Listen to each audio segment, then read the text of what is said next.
So, welcome to the In Quest of Better podcast. This is a podcast where we really collaborate to help agents build a better life and a better business. And today we welcome Patrick Veling, who is the founder and CEO of Real Data Strategies. Welcome, Patrick. Hey, good morning. Thanks for having me. Absolutely. So I think it's very apropos that we're having a conversation about cloud-based businesses because I literally just flew back last night from the shareholder summit for the company that I work for, which is eXp Realty, which is the largest and fastest growing cloud-based company in the world. So I'm excited about our conversation today.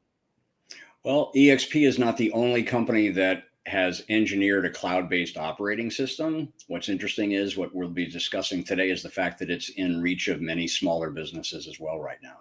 True. Absolutely. Yes. So why don't we start off by talking about Real Data Strategies, which is your company, and how you founded it, what prompted you to kind of get into this space, and what it is that you do exactly, and how you serve the industry. You bet. Thank you. Most people are familiar with a multiple listing service, the fact that it's a computerized database of properties and people and organizations. There are over 600 of them in the US, and Real Data Strategies, my firm, tames the data from those multiple listing services and creates very intelligent results for market share and recruiting applications and mergers and acquisitions.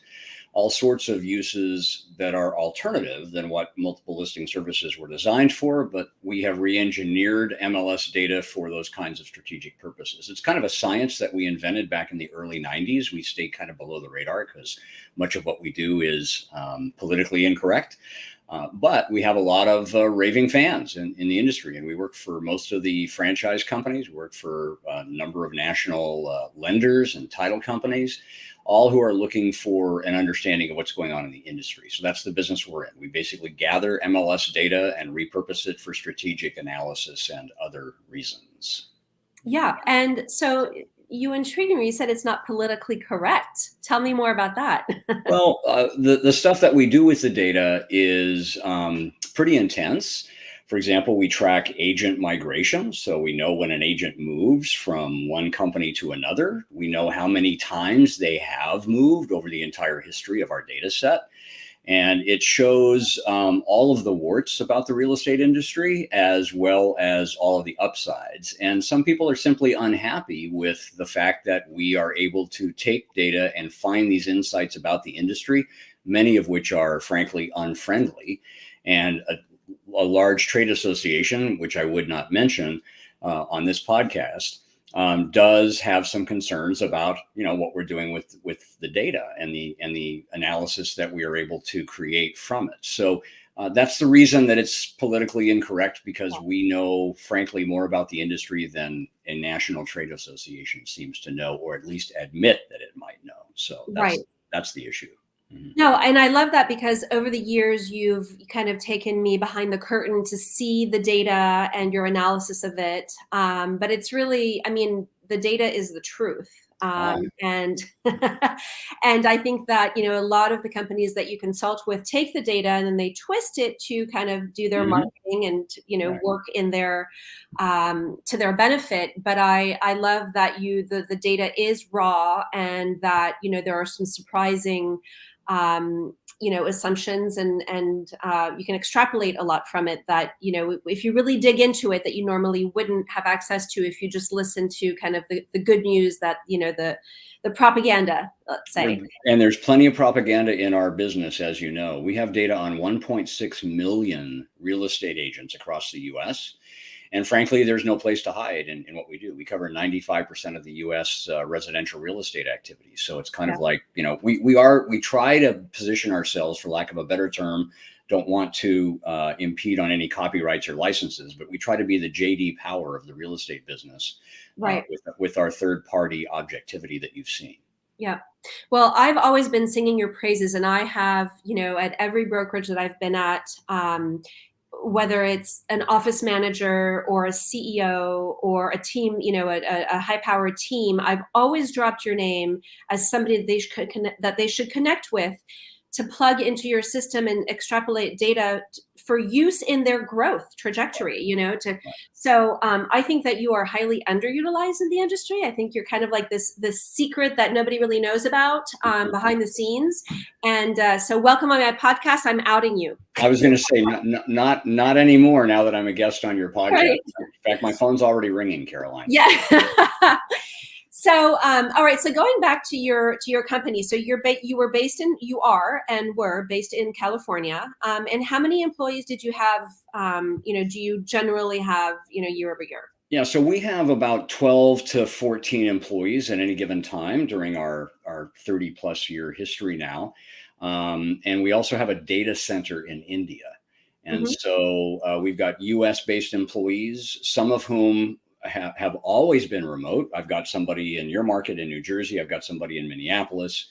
And then we've got the India data center as well. So remote workplace has not become a new concept for us. We've always partially employed remote workplace and remote processes, especially by nature of the fact that we have a data center offshore.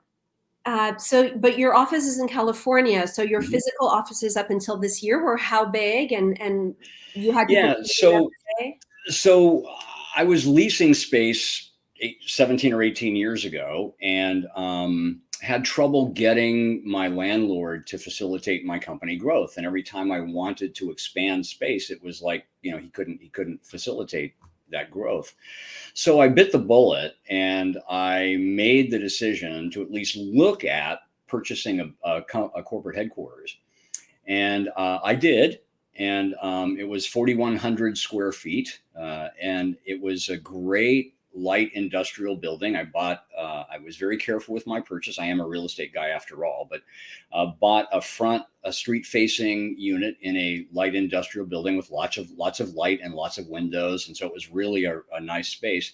I gutted it, built it out mostly as office space for data applications and all the stuff that we're talking about today. And, ran my company for a very long time from that space. It worked out great. We had local employees coming to and from the office, and there was lunchtime, lunchroom banter taking place. And so there was a lot of networking going on. Even though data people typically are not as gregarious or sociable as some other employee types, such as in your field in sales, there was enough of a camaraderie, which made having the building really great and allowed relatively frequent interaction between the employees on how we could improve what we do. And we were a very unstructured organization. We didn't really have, standard meetings or anything like that. It was just sort of everybody shows up, does their work, and then goes home. And we just cranked data for years and years and years and years out of that physical space. And so what prompted, and I'm guessing that COVID probably had a little something to do with it, but what prompted you to move out of your physical space this year and move your entire operation into the cloud? Well, it actually started with 9/11 for me. I, as a consultant, was traveling all over the country. I was flying 2 weeks a year for the most part, East Coast, West Coast, all over the place. And then 9/11 came, and I basically could no longer easily fly. And so I was one of WebEx's first early adopters. I think I was customer number like 250 for WebEx. Wow. And they were early in the online meeting networking process. And it was really that experience that allowed me to get mostly off the road and begin to have my consulting work become more digital in this way. And so using WebEx, sharing screens, having real-time consultation with my clients around our findings suddenly didn't require that I get on an airplane anymore. And I could sit at my desk and I could, put on a shirt and wear shorts often, which I'm doing today. I'm not going to stand up. You don't need to see my legs. You do live in Laguna Beach, so I don't see you. Yes, I am in Laguna Beach. But so it really started back then. And that's when I got a hint that there may be a different future for meetings and client services for us. Then when COVID hit, My people all scattered. They all took some workstations. They worked from their home offices. They paid, and I reimbursed them for increasing their bandwidth and their connectivity. And since COVID began, we had a very robust locally hosted network in my space. So we had the servers in my space. We had digital fiber in my space. We had many workstations still doing all of the computing stuff in my space. So the way it would work is people would log in remotely from their computers at home into their workstation computers in our physical headquarters. And they would do all of their work remotely, just using a keyboard and a screen and a mouse to control. It's PC Anywhere, whatever it is, but it was a means to remotely control your computer. And my network, with all of its computing power, did all of that work. And so my facilities very quickly became more of a data center than a space for my employees to actually show up and do their stuff. They were all working from home. And that necessitated something we had never done before, which sounds horrible, but it's actually worked out well: daily staff meetings. Because the stuff that used to happen in the lunchroom and the water cooler banter that kept everybody abreast of what everyone else was doing and the progress we were making in our projects, that wasn't happening anymore. Mm-hmm. And so while we had always been a casual anti-meeting organization, suddenly that we were all working remotely, it was a requirement that we meet. And so this is an upside, in my opinion, even though I've never been a meeting guy.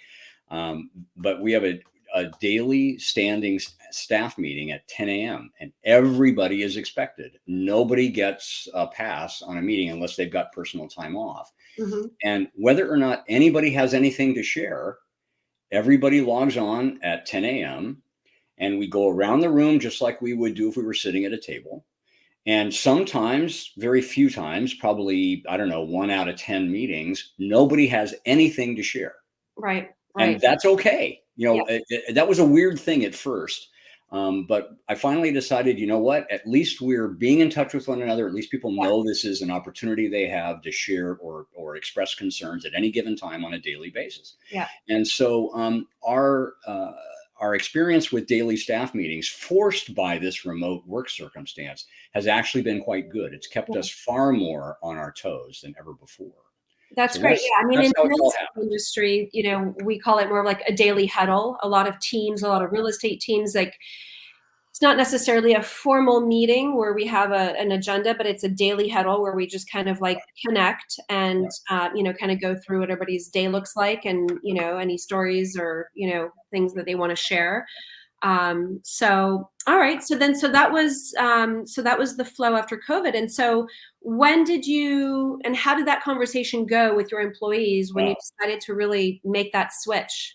Well, the biggest issue was I'm in this 4,100 square foot building. I still showed up every day. I own the building, right?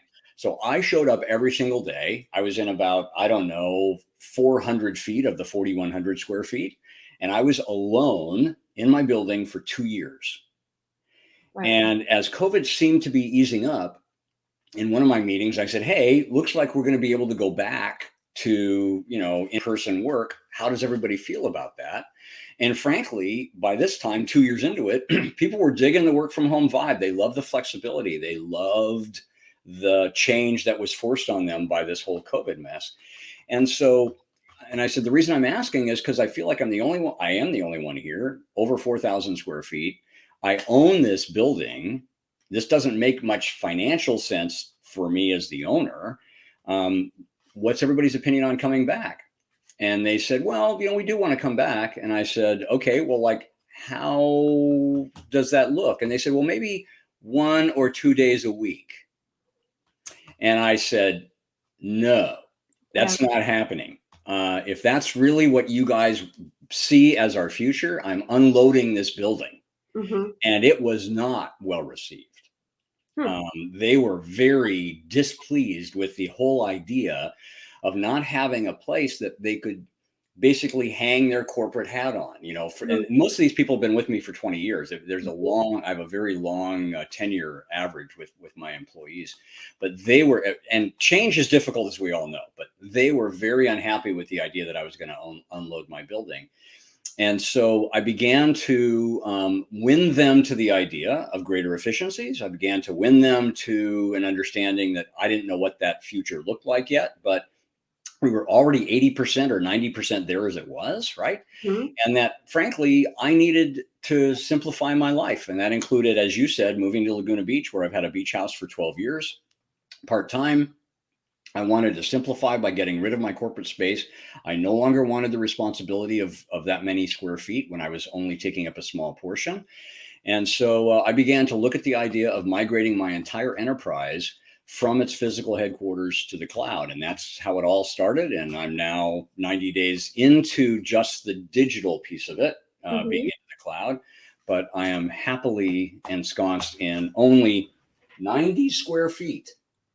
So I am running my entire enterprise out of 90 square feet now. Ask me if it I'm looks happy. amazing. To be honest, it looks like all you need is just better lighting. And maybe some makeup to minimize the glare on my forehead. I should have sent my crew over to powder your nose. yeah, you should have. But I'm running the same organization from 90 square feet now instead of 4,100 square feet. You tell me if this makes sense or not. Yeah, I mean, it's an incredible change. And so what does something like that look like? I mean, what kind of preparations? You mentioned a consulting company to help you through this. So let's talk about that a little bit. So I had a former contract chief technology officer that I had worked with in the past, and I reached out to him and I said, "Here's what I want to do. How do I do this?" Thinking he could be the resource for me.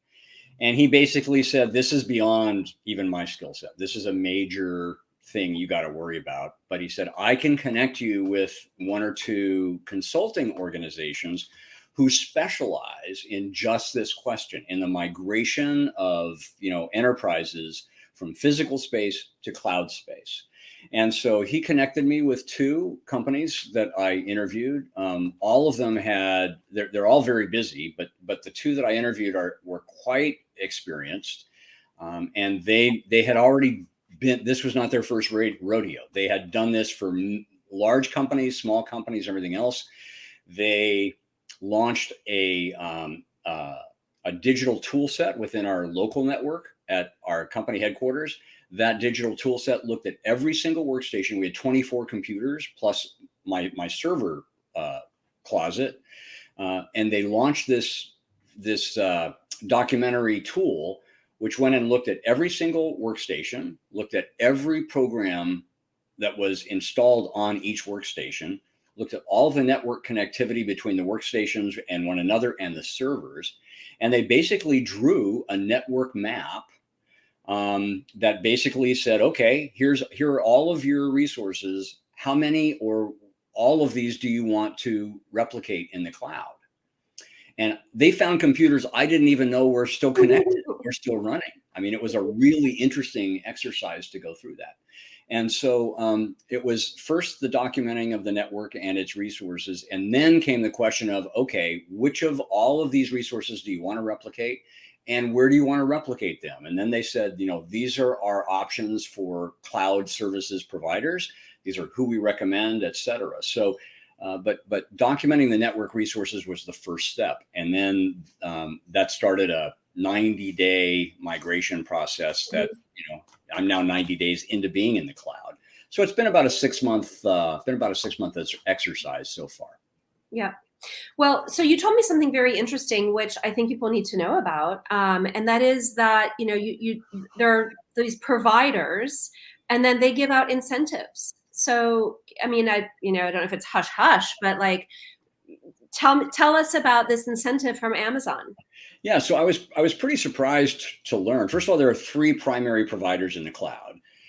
Amazon, who I think most people are probably aware now that they make more money off their cloud services and digital services provision than they do on retail. I mean, it's like a huge growing space. Retail, they still have competition, but they have less competition in this space. But Amazon was the first commercial cloud services provider, so they've been at it the longest.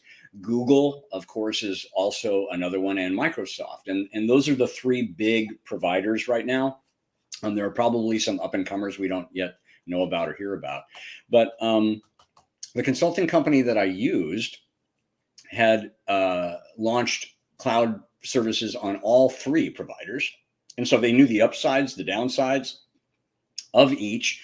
And when they looked at our traffic patterns and they looked at our entire network build out needs, they basically recommended Amazon for a whole bunch of reasons. And then interestingly enough, they came back and said another reason we're recommending Amazon is because one of the reasons they're growing so quickly is they are providing cash incentives to move companies just like yours, smaller companies, just like yours, from physical headquarters to the cloud.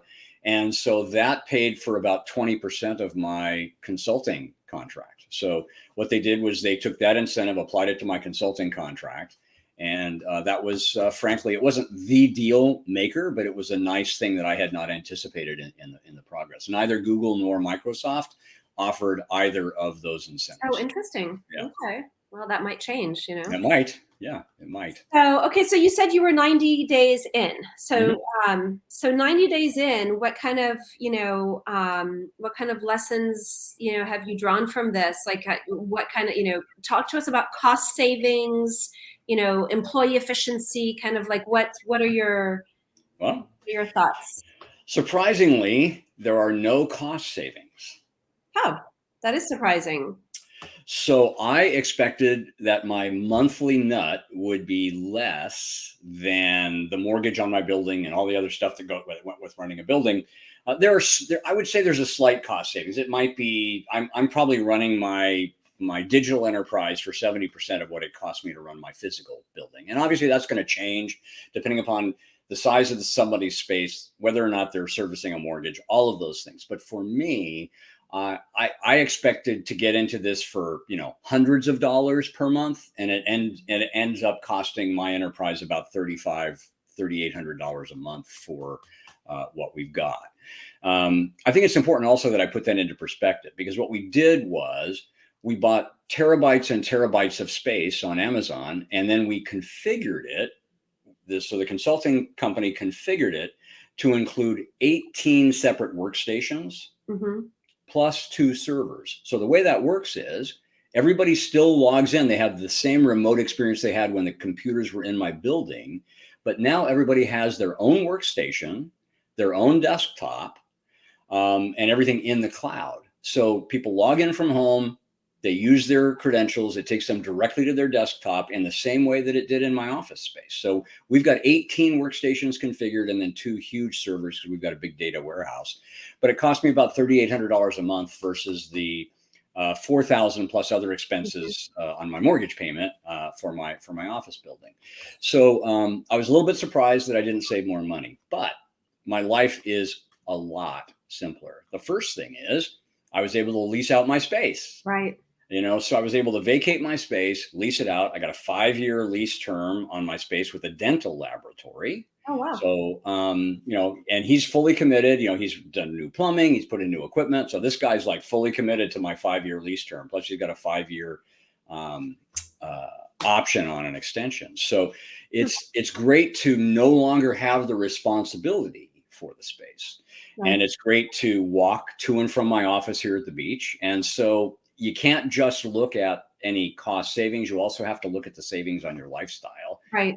And how much happier I am since doing this. So 90 days, I would say this was definitely the thing to do. My employees, frankly, are happier now than they've been. Computing is faster because it's all in the cloud. There's no read write, no bandwidth issues. Even though I had fiber, there was still some slowness. But the workstation is basically in the same bank of equipment that the servers are in. And so data's flying faster than it's ever done. So our efficiency has increased by about 18-20%, which is really How do great. you measure that? That's an impressive number. So we're publishing, we've gone from 4.5 MLSs per publication day to about 5.5 per publication day. Wow. So our clients are happier.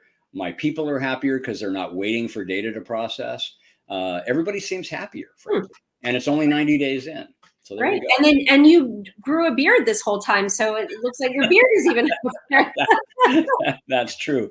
I'll tell you what, though, is going to be strange. One of the things that we did when I vacated my space March 31st was I got a storage unit next door to my office building. There's a private storage yard there.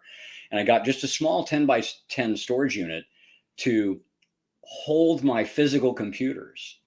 Just in case something went horribly wrong, I could go back, unlock the door and grab any computer I needed, including my servers. Dust them off. Yeah. And so I'm getting ready to go in there and throw them all away. Can you donate them to a school or something? Well, the problem is there's security issues, and some of them are out of date. I've got data on there that I can't just wipe easily. So my plan is to go in there, take them all out, put them underwater for a couple days. They're actually going to be submerged to kill all the electronics. And then we're going to take them to an e-waste place and let them deal with them. But it's just so strange. What are you hiding in there? it's just so strange. Is trilogy after you? Throw away $150,000 worth of equipment is a strange thing. But. Right. I mean, there are companies that specialize in that, but yeah. So overall, and then my last question is, security-wise, is the data more secure? Same? Like what? Oh. So the short answer is, I believe it to be. We are told it is. And when you see the security protocols that Amazon has for logging into your servers and to your workstations, it appears to be. But the most important thing is, I don't got to worry about it. Right. We were very concerned with local security in our facilities. We had firewalls and we had all sorts of applications to make sure that nothing went horribly wrong. What's cool about this is that the security protocols are built into the cloud service. So they've got all sorts of triggers to know if somebody's trying to do something that they shouldn't do. I get a couple of notifications per day on logins and things that are potentially suspicious, but they haven't been. So there's a very different security protocol, at least with Amazon, than we had locally, that I feel much better about. Yeah, great. Well, Patrick, thank you so much for sharing your story about, moving your physical office of 30 years to the cloud. It's really fascinating. And I think that, a lot of people are going to be interested in hearing it, because I think a lot of people are contemplating this very move. And it sounds like they can kind of, press the button and move forward with it, because it sounds like it was a smooth transition. So. And, in the same way that cloud services are digital and virtual, so are consulting services. I wasn't expecting to pitch my consultant company here in Southern California, but I would not hesitate to recommend them. So if anybody wants to reach out to you in asking who assisted us with this, and you want to reach out to me for a referral, I'd be happy to refer them. I was very, very satisfied with their ability to get a grasp on the project and to execute it for us. Great. Well, maybe we can put a link to the company in our show notes. Sure, whatever you want to do. So I guess let's just shift before we leave, because you have accepted to be a keynote speaker at our Quest conference in October, which we are very excited about, which we're going to be doing over the cloud. Okay, good. But yes, so going back to the data, right? Your politically incorrect data. Tell us a little bit about what your session will be, what you're going to be presenting to us, and what some of our conference attendees can expect. Sure. First of all, I appreciate you inviting me. I consider it an honor. I've looked at the other speakers, and I hope I can measure up. I'm going to let the data do the talking, frankly, because we've got the data on the industry. So we'll be using data to talk about and prove the impact that the whole idea of real estate teams have had and will continue to have going forward in the industry. The industry as you know, having recently migrated from a more traditional brokerage company to EXP, the industry has been very slow in recognizing how to embrace the concept of teams. You know, you're building a team, which is basically, for lack of a better term, a company within a larger company. It's what you're doing. It's the reason we're talking today, and it's the reason you made the move from your previous company to EXP. EXP is certainly the most visible of the major brands right now to work hard to recognize that teams are likely to be a continued future, influence in the industry. And so we'll be talking about that through data, and we'll also be talking about the fact that the industry continues to ignore this phenomenon, which is interesting because EXP is the fastest growing, and I don't have a dog in this hunt. I don't even consult to EXP. I consult to many of their competitors who may be unhappy with what I'm about to say, but EXP is by far the fastest growing real estate brand nationally. They are adding more agents than anybody else every day, and there are only so many agents to go around. So keep in mind that everybody who joins EXP typically comes with some experience from another company, just like you did. Mm-hmm. So EXP's gain in you and your team was a loss for your previous brokerage company. So yeah, a big loss, I might add. So it's going to be interesting to use statistics and talk about two things. Number one, we'll document the importance that teams will continue to be in the industry going forward for consumers.